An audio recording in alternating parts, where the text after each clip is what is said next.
about community, I try to do that. When Becky talked to us, she said an unhappy player can't perform well. I'm curious what you've seen the Aces do to cultivate the type of environment that would be conducive for a happy player. This team likes to have a lot of fun. I noticed that from day one. There's an understanding that we are human, that we need to, have that balance of when to turn it on, when to turn it off, when to lock in, when to make a joke, all these things, and having that dynamic is kind of, it's refreshing. You kind of forget like this is our job, but at the same time, like, we want to still be normal people. We want to be able to laugh and practice. We want to be able to joke around. I mean, not everything's so serious, and they do a really good job here of understanding that balance, and the culture is definitely felt. Does that make it easier for you to assimilate in this group? I'm really lucky because I knew a lot of these players before. We were actually friends off the court for many years, so our families get along, and so I know them, so I don't feel out of place, which is really nice. I'm just trying to not get lost going to the locker room, those little things. Other than that, I'm all good. Do you think the team's ability to have fun behind closed doors and that balance that you were talking about is what makes the Aces such a unique environment and team to be a part of? Yes. I guess you don't always see that all the time. But I grew up like that. Like with my friends back home, that's how we play. That's how we hoop, and we like to enjoy the time together. We like to be a part of things and support one another off the court as well. I think too that's important. We show up for each other off the court, and you see that right away. Obviously, when Asia's shoe drop, like we're wearing the one leg sleeve, like walking the shoes, and that's not just for media purposes. Like we actually really wanted to wear that and support it in that way, and it's like things like that make a difference and really build and create a culture and sustain it.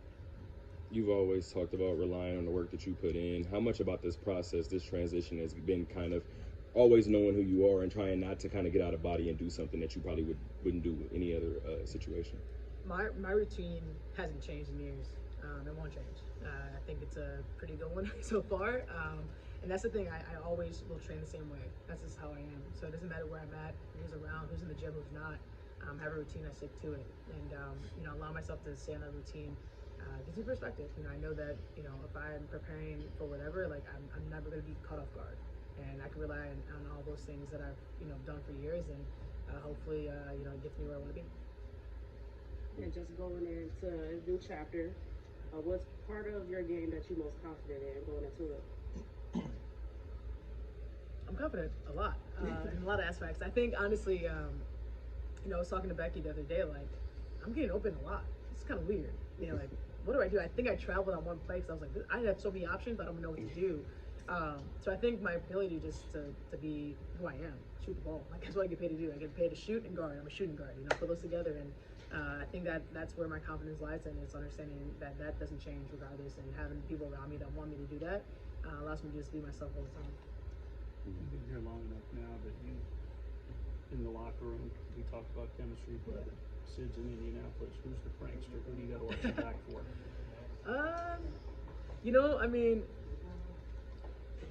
That's a good question. I think honestly right now, like KB comes in and always has a lot of good jokes, but Chelsea will get you a couple times. Like this team all has like their moments throughout the day, throughout practice. You're just like, oh my gosh, she's hilarious. And honestly, CB is just constantly making me laugh all the time. She's just so creative and just how her approach is, and so it's a lot of laughs all the time. You mentioned that your families know one another. Asia said at practice one day, our moms know one another. Yeah. What's that dynamic like? Yeah, they're they need a show probably because it's a lot of personality. It's just I don't know, we're like family at this point. So like all the jokes and the seriousness, but like I said, we support each other off and on the court, and those two are you guys can see a lot of them. With the games you've played so far, have you been able to kind of gauge what the impact of playing in Unrivaled will be on your season? Like, are you feeling any impacts from that time that you spent in Miami? I don't know, to be honest. I think, you obviously are probably in better shape, right? Because you're constantly playing, and the game theory was way faster. So I think that was a good, note to understand, okay, I know I don't have to, like, do extra cardio because I know it came from cardio. But I don't know, at the end of the day, like 5-on-5, after playing 3-on-3, I played 5-on-5, like 2 weeks later, I was like, what is this? Like, where's my spacing? Like, this is next level. So it took me a minute to adjust, but overall, I think the more you play anything, the better you get at it. So, I'm very, appreciative of being down there in Unrivaled and having a chance just to hoop. A few questions on You've played at Michelob Ultra Arena before as part of a road team. What's the energy going to be like now that you're representing the Aces? Yeah, thank God. It's awesome.